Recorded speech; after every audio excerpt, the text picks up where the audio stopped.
What my son-in-law did not know was that the house he had been living in for 6 years, the house where he parked his truck and grilled his steaks and told me to lower my voice in my own kitchen, was never his. My name is Leonard Holt.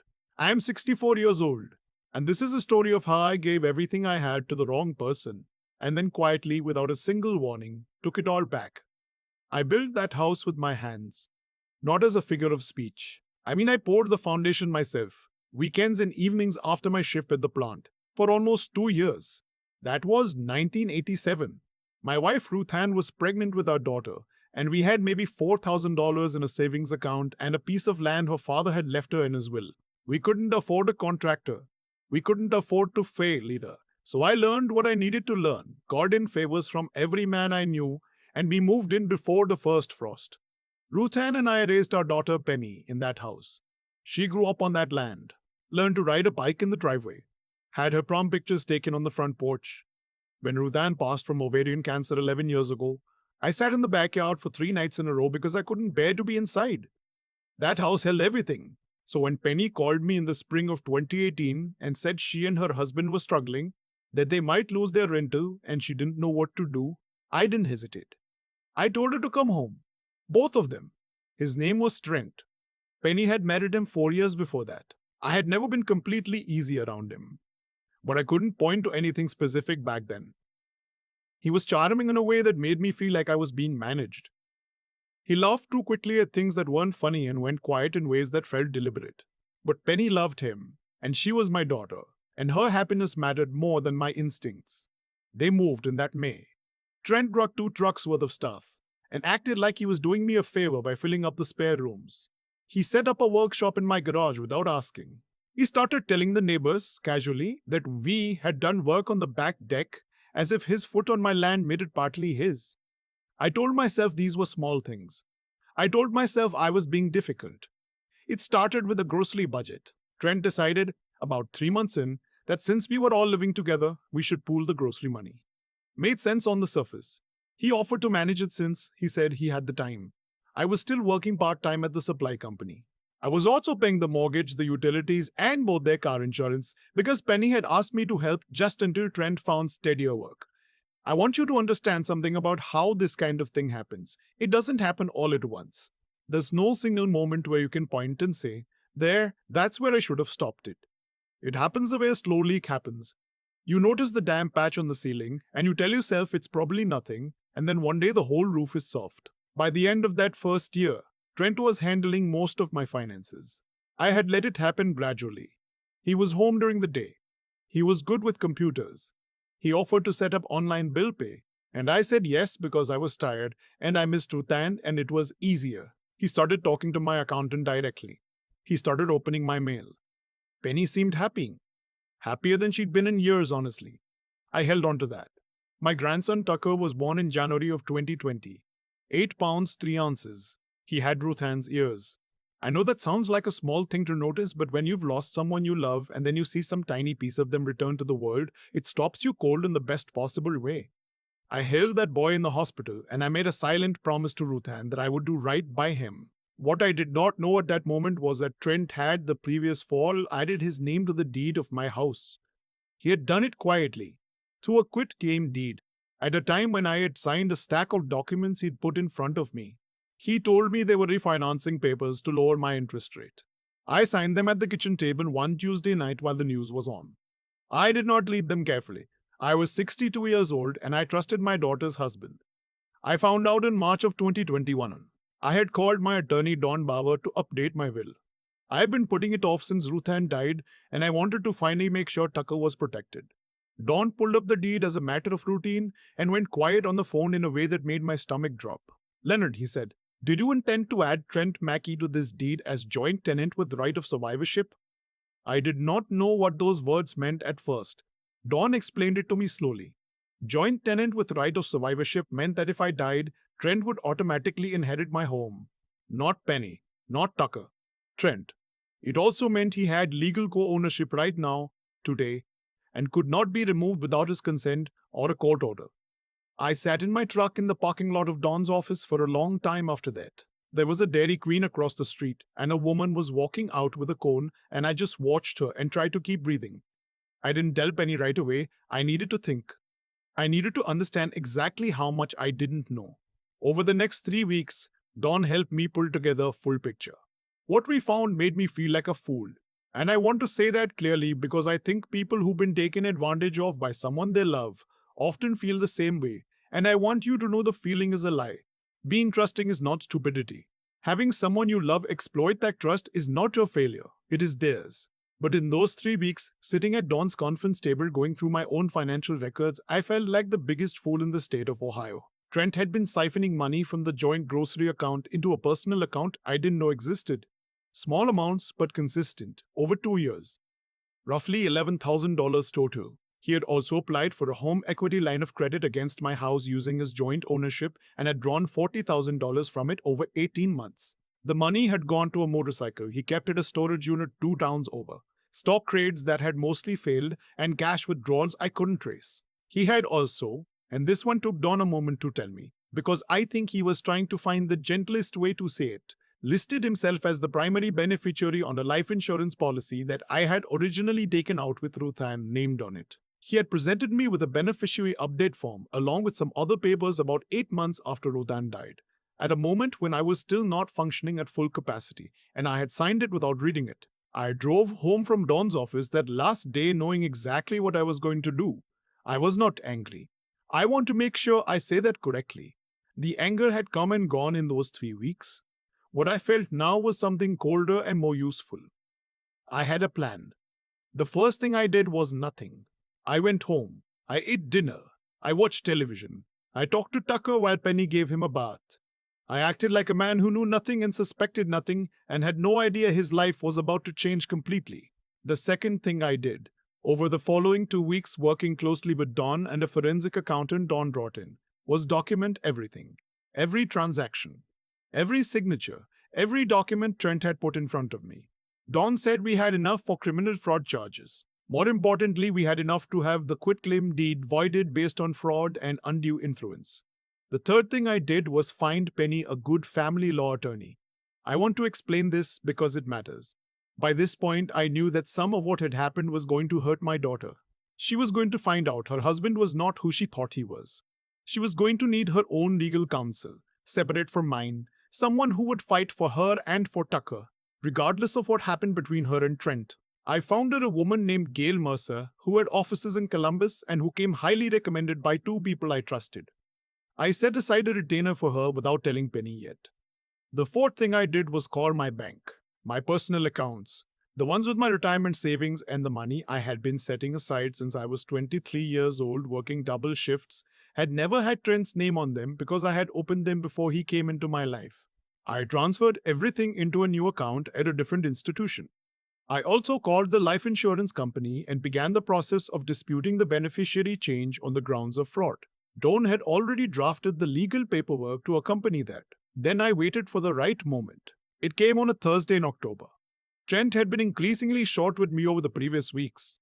I think somewhere in his mind he had started to sense something had shifted, even if he couldn't identify what. He came home that Thursday evening in a bad mood. He'd had some kind of disagreement with a contractor he was trying to do business with. He sat down at my kitchen table, in my house, and started going through what I can only describe as a spending plan for the next quarter. He had a printed spreadsheet. He had projections. He talked about my money as if it were a shared resource he was managing on both our behalves, and he talked about it with an ease and a confidence that must have taken years to develop.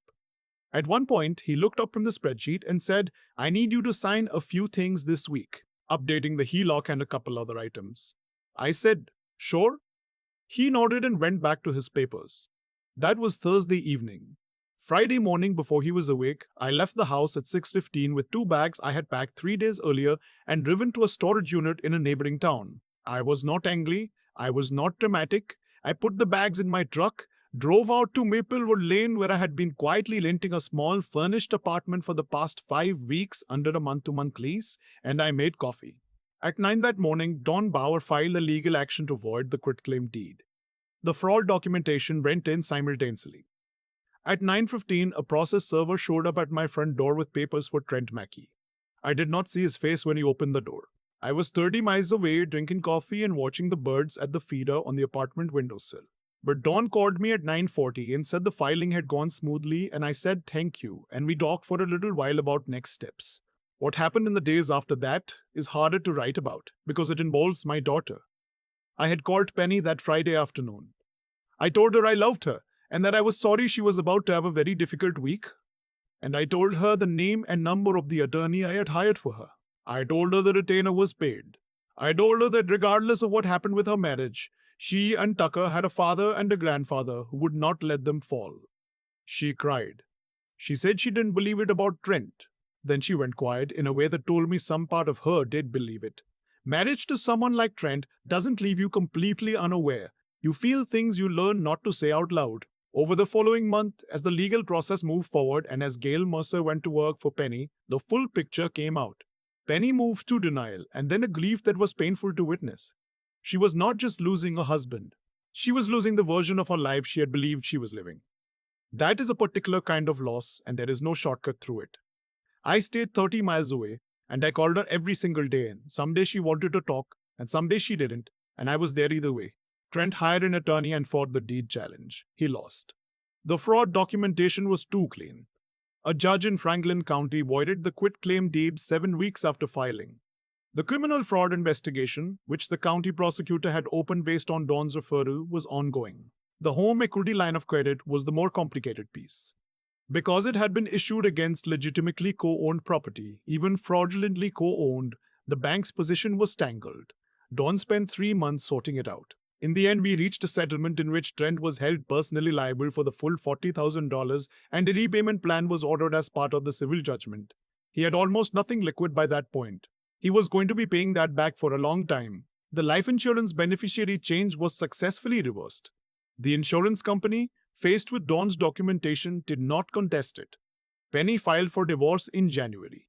Gail Mercer was very good. The divorce was finalized 9 months later. Trent received nothing from our family in the settlement because he had nothing to claim. The house was entirely in my name again. The marriage assets were almost entirely debts he had accumulated. He moved out of state sometime around March. Tucker turned 3 in January, right around the time his parents' divorce was filed. He didn't understand any of it. He knew that Grandpa had a new apartment that had a bird feeder and that Grandpa always had apple juice in the refrigerator. He would sit in my lap at the kitchen table and we would watch the birds and I would tell him about the ones I knew. By summer, Penny and Tucker had moved back into the house on her terms. I had updated my will properly by then, with Dawn's help. Tucker is the primary beneficiary. Penny has full rights to the property as long as she lives. Everything is documented, recorded, and witnessed by people I trust. I moved back into the house in August. There was a night in early September when Tucker fell asleep on the couch and Penny was washing the dishes, and I was sitting in the chair by the window that Ruthann used to sit in, watching the light go gold in the backyard. And I thought about the long road that had led to this exact moment. All the things I should have caught sooner. All the things I couldn't have known. The ways that love makes you vulnerable to people who treat your love as a resource to exploit. I thought about Ruthann and about the house and about the 2 years of weekends I had spent building it. I thought about what it means to protect something. You can build a thing with your hands, and that matters. But protecting it is a different kind of work. It requires you to be clear-eyed and patient and willing to act when the time comes, even when acting costs you something. Trent had counted on me being old and tired and trusting and unwilling to make a scene. He was right about the first 3. He had badly misjudged the 4th. Tucker woke up from his nap and climbed into my lap and asked me if we could look at the bird. I got it down from the shelf. We sat there in the fading September light, going through the pictures of sparrows and finches and the occasional red-tailed hawk, and I thought, this is what I was protecting. Not the house, not the money. This. I told Tucker about the gardener that had been coming to the feeder every morning for 2 weeks. He had a crooked tail feather, that gardener, and Tucker had decided his name was Zigzag. I told him Zigzag had shown up again that morning while Tucker was still asleep, and Tucker looked at me with his grandmother's eyes and said very seriously, I hope he comes back tomorrow. I told him he would. I was right about that too. I still think about that Tuesday night at the kitchen table. The news was on. Trent put a stack of papers in front of me, and I signed them without reading them. Because I trusted him. Because I was tired. Because I had learned over 60-some years that the people inside your own home are the people you don't have to defend yourself against. That belief cost me almost everything I had built. Would have come to understand though. And it took me a long time to sit with this without the anger getting in the way. Is that what happened to me was not random? Trent did not stumble into taking advantage of me. He looked for the opening I gave him, and I gave him several. I was generous with my trust before I had reason to be. I let convenience replace attention. I signed things I should have read. Every one of those choices had a consequence, and the consequences compounded the way interest compounds quietly, invisibly, until one phone call from your attorney changes everything. I don't say that to be hard on myself. I say it because I think it's the only honest way to look at it. If I had been more clear eyed in those early years, more willing to ask questions that might have felt uncomfortable, I would have seen what was happening sooner. Being loving and being discerning are not opposites. You can care deeply about someone and still pay attention. I had confused the two, and Trent had counted on that confusion. The other thing I've thought about a lot is the 3 weeks I spent at Don Bauer's conference table going through my own financial records. Those weeks required something from me that I hadn't been asked for in a long time. The discipline to sit with hard information and think clearly instead of react. It would have been easy to call Trent that first day. It would have felt satisfying for about 20 minutes. Instead, I made a plan. I built a case. I found Penny an attorney before she even knew she needed one. I acted like a man who understood that doing the right thing, done poorly, is still failure. That's something I wish I could go back and tell my younger self. Integrity isn't just about what you intend. It's about whether you did the work to back the intention up. Good values without clear thinking will get you taken advantage of. Clear thinking without the spine to act on it is just knowing where you went wrong after the fact. You need all three: the moral compass, the willingness to think hard, and the grit to follow through even when it costs you something. Tucker asked me once why Zigzag the Cardinal always came back to the same feeder. I told him because it was safe there, and because the food was reliable, and because some things are worth returning to. He seemed satisfied with that answer. I think about that more than I probably should. You build something worth returning to, and you protect it, and you don't let anyone tell you that what you built belongs to them now. That's not stubbornness. That's just knowing what you've earned and refusing to forget it.